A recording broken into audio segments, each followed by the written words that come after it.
Hey guys, my name is Nick and welcome back to the channel. And in this video we are back to terrain again and we are looking at the Void Shield generator. Interestingly enough, I bought this quite a while ago, did an unboxing that I recorded and never did anything with it. Once again, it's something that I purchased because it was on a good deal. So basically it's a Hive Shield set, which meant it came with 2 Void Shield generators, some old school pipework and 2 Hemotrope reactors. And I managed to get it for a bit of a good price. I did an unboxing video, didn't upload it, didn't do anything with it. So actually the footage that I'm about to show you of the unboxing, which I'm going to try and keep at 3 times the speed because it's not that exciting to be honest, but I wanted to show you some of the parts because not many people have these. I think they're quite uncommon to be honest. I think they went out of stock pretty quick. And then right at the very end of the video is a bucket load of pictures because I've completed it at last to add as part of my terrain square modular project I've been working on. So without any more waffle, let's get straight into the video.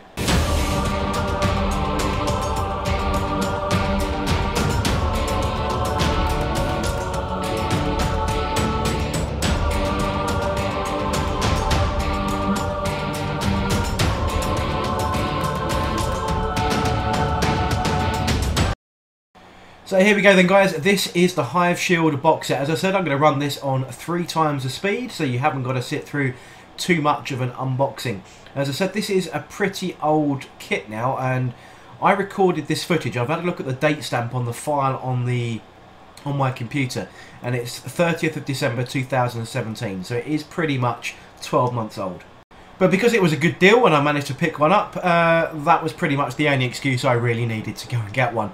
Plus, I believe they'd been out of stock for some time, and when this came up to buy at this sort of double pack deal that I managed to pick up, I just jumped on it and that was that. So there we go. So this video is not going to focus too much on the other parts. I have already done a comparison video on that pipework to the current thermic plasma relay pipes, so you can go and check that out. I'll leave all the relevant links or cards and so on in the video for you to go and check to make sure you can see how that works with the existing new stuff. Now this was kind of, I think, one of the first batches of, you know, part of this terrain kit that was fully compatible with everything else. So Sector Imperialis, Sector Mechanicus, this all kind of linked in, and it's kind of set the standard for detailed terrain in this new era of really cool terrain kits. So I thought it was quite cool. So just showing you exactly what's in here. I'm not going to do these are the Hemotrope reactors. I have one on this kit as part of a kit bash though, so you'll see that in the photos as we get to it. But basically it's 4 frames that are exactly the same and then 2 frames that are different. So the base frame forms a nice little pyramid base. The other frame is sort of the centralized energy section, as it were. So you can see these are the frames I'm talking about here. So these are the unique ones, but I'm building 2 simultaneously. That's why there's 2 lots of these. So it was just trying to cut down on a bit of time as I repeated myself. So you can see here in this rather old, badly lit video that I was just making 2 at a time. But I'm waffling. So as I was saying, the kit is actually very, very detailed. You've got this sort of plain square base at the bottom, then you've got 4 individual side panels which have all got unique detail on, and you'll get to see those a bit better in the photographs at the end.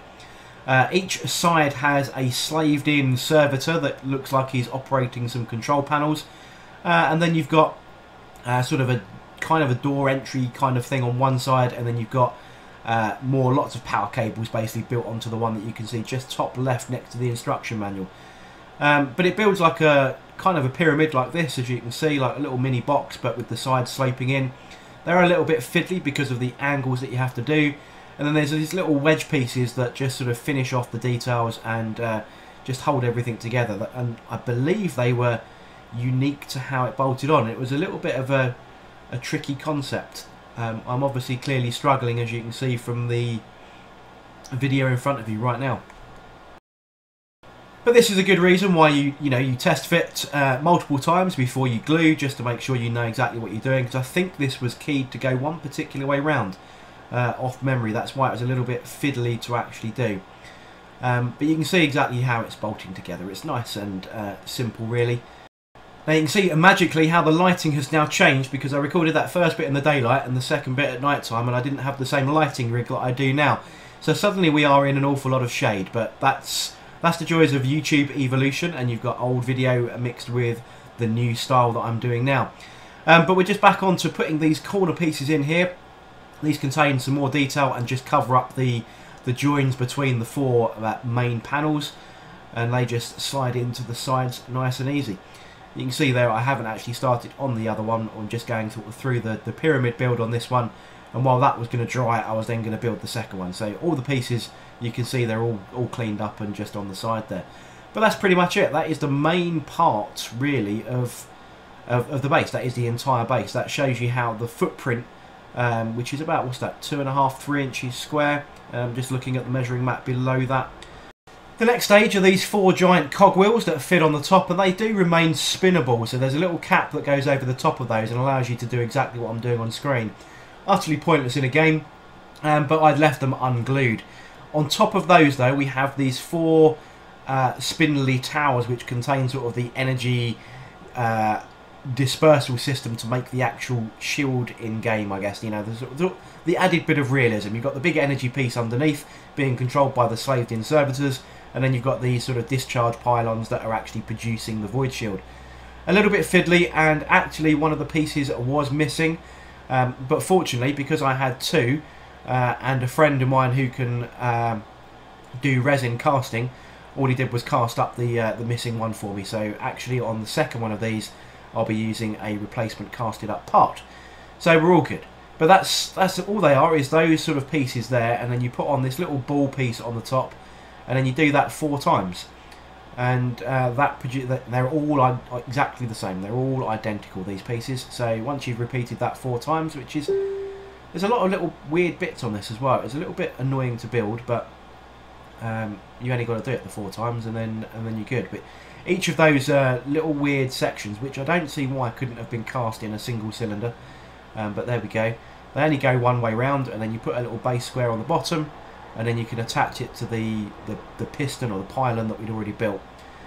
Now in between all 4 of those pylons is this platform with a giant skull and some Adeptus Mechanicus iconography on it, and all we've got to do is build this mini cylinder up, add some panels to it to make it look, you know, gothic and grim dark, stick that little top plate on, and this sits in between all 4 of the pylons and actually gives you a gaming surface to play over. So you can actually get sort of 3 or 4 models on top of that as well, and it also provides some rather handy line of sight blocking as well. So it's a pretty simple build, and you just put on all of these little grimdark skull things that go onto the side, and they sort of fill in all the gaps as you put that cylinder together. You know, it's actually quite cool. There are a lot of skulls on there. You know, it's traditional Mechanicum grimdark, but it does add for a nice little feature and makes it look a bit more substantial than perhaps is overly necessary. It's a typical bit of Mechanicum over-engineered nonsense, really, let's be honest. But as I said, from a gaming perspective, it does form a very nice piece to actually play on and provide that essential 8th edition line of sight blocking. So just double checking how this base plate fits together. It is in 2 halves like this, and then that will just neatly fit over the cylinder piece we've just completed. And once we've done that, I'm not going to bore you with putting the 4 pieces together because I had to keep it separate in order to paint it. So the 4 individual pylons, this centralised piece and the base were all then painted individually so that you didn't miss any of the detail. And once it was painted up, this is probably the bit that most people have probably skipped fast forward to on the video. This is what it ended up looking like. So I've got the void shield generator on one of my 12 by 12 6mm board squares. At the back of it I've got one of the hemotrope reactors. I've cut a small piece of thermic plasma relay pipe in half that connects the output of the base of the void shield into the input of the reactor. I've put an exhaust port on the right hand side as this video spins around. It's at your bottom left at the moment and spins round. And on the bottom left hand side I have got a thermic regulator, I think they're called, or plasma regulator. So actually it looks like the void shield is drawing lots of immense power, has an exhaust system, has reactors and plasma generators, and then a scattering again of ammo crates and oil cylinders or oil cans or whatever you want to call them, oil barrels, just in and around the base there, just to give it some, you know, 40k realism as much as you want to do. So as usual, I've painted it exactly the same style as all of my other Sector Mechanicus terrain, although this is a bit more reddish in colour, but it will fit beautifully in with all of my other pieces of terrain that I've been working on. So we'll just spin around a couple more angles of the pictures so you can see. Once again, I've left quite a bit of it open so that you can actually move stuff in and around it once it's butted up to other terrain squares in the collection as part of this modular aspect. But equally, it will just work as its own on a standalone piece. And the rules go for it. It's power level 9, I believe, in a power level type game. You play it in sort of...